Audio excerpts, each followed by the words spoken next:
Internet एक ऐसी दुनिया है जहां कहानियां बनती हैं और तेजी से फैल जाती हैं। आज हम एक ऐसी ही डिजिटल कहानी की तह तक जाएंगे।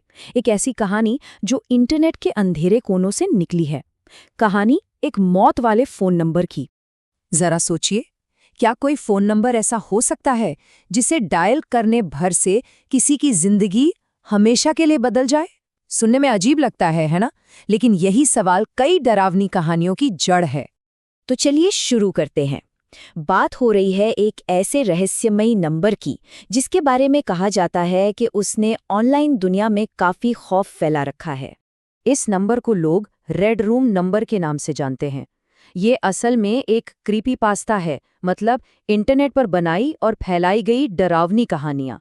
इसके इर्द गिर्द इतनी अफवाहें और किस्से हैं कि सच और झूठ के बीच की लकीर ही धुंधली हो जाती है। अब देखिए, इस कहानी को जो चीज और भी ज्यादा डरावना बनाती है वो है इससे जुड़े कुछ नियम।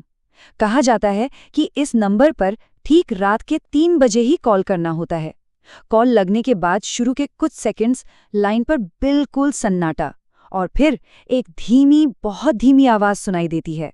एक ऐसी आवाज जो कॉल करने वाले का नाम लेकर पुकारती है। तो भाई, ये सब नियम कानून सुनकर दिमाग में एक ही सवाल आता है, क्या किसी ने सच में ये करके देखने की हिम्मत की? तो चलिए जानते हैं उस आधी रात की कॉल की कहानी, जब एक लड़के ने इस डर से पर्दा उठाने का फैसला किया। कहानी की शुरुआत एक ऐसे लड़के से होती है जिसके लिए ये सब बस मनगढ़ंत बातें थी। उसने ठान लिया कि वो इस लेजेंड की सच्चाई जानकर रहेगा। तो जैसा कि कहा गया था, उसने ठीक 3:30 बजे कॉल मिलाया।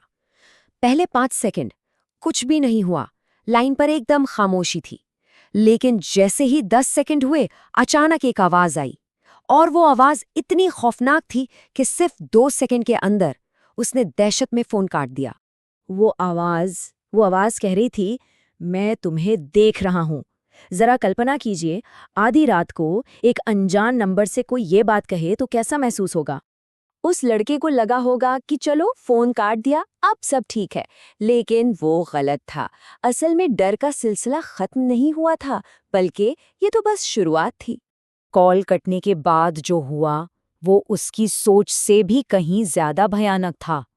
अब डर सिर्फ फोन की दूसरी तरफ नहीं था, वो उसके कमरे के अंदर दस्तक दे चुका था।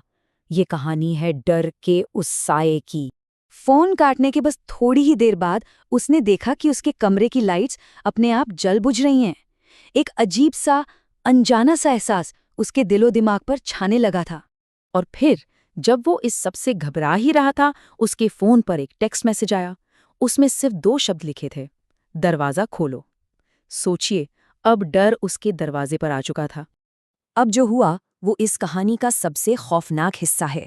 उसने हिम्मत जुटाई और दरवाजा खोला।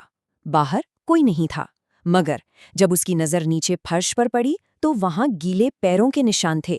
और सबसे डरावनी बात ये थी कि वो निशान बाहर से उसके कमरे के अंदर की तरफ आ रहे थे। तो आखिर उस रात हुआ क्या? उस लड़के का क्या हुआ? ये कहानी अपने पीछे एक ऐसा सवाल छोड़ जाती है जिसका जवाब शायद किसी के पास नहीं है। अगली सुबह जब घर वालों ने देखा तो कमरे में सिर्फ उसका फोन पड़ा था, जो बंद था। और वो लड़का, वो हमेशा के लिए गायब हो चुका था।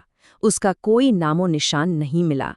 तो ये सब जानने के बाद सवाल फिर वहीं आकर रुक जाता है, क्या ये रेड रूम नंबर सच में खतरनाक है, या ये सिर्फ एक बहुत अच्छे तरीके से बनाई गई इंटरनेट की कहानी है? असल में ऐसी कहानियां हमारे अंदर छिपे डर को ही तो दिखाती हैं, है ना? ये कहानी एक आखिरी सवाल के साथ खत्म होती है। सवाल ये है कि अगर उस लड़के की जगह कोई और होता तो क्या वो इस नंबर पर कॉल करने की हिम्मत करता? और शायद यही सवाल इन कहानियों को इतना असरदार बना देता है कि डर के बावजूद मन में एक जिज्ञासा कहीं ना कहीं बाकी रह ही जाती है।